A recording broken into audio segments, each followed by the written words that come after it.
Hello YouTube, and on this video today I'm going to show you that when you press your flush button like so, it doesn't do a full flush and it stops very short, unlike probably when it was first installed you had a full flush. This video will show you how to diagnose it and correctly sort this problem.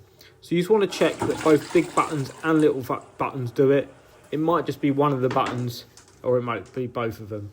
So first of all, what you want to do is remove the lid carefully and make sure that it's not attached. Then what you want to do is place the lid upside down or just to one side like so.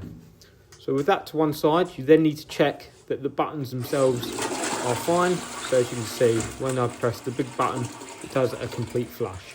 So that then diagnoses it's not the flush valve at fault, but is in fact the flush button.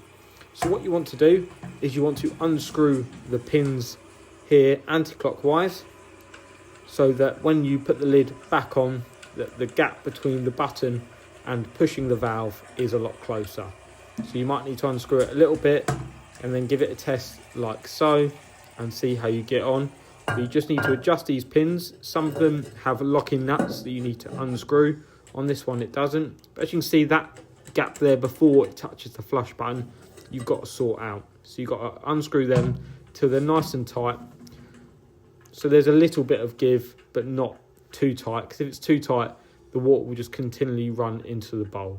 So you do need to make sure there's a bit of wiggle room on the button. So once you're happy with that, place it back on the top and just check, yeah, that seems like a good distance. So you can then check that by flushing the button. And as you can see, it now does a full flush. I hope this video has helped. Please do like the video if it does, and subscribe to the channel and comment if it has helped. Thank you for watching. Goodbye.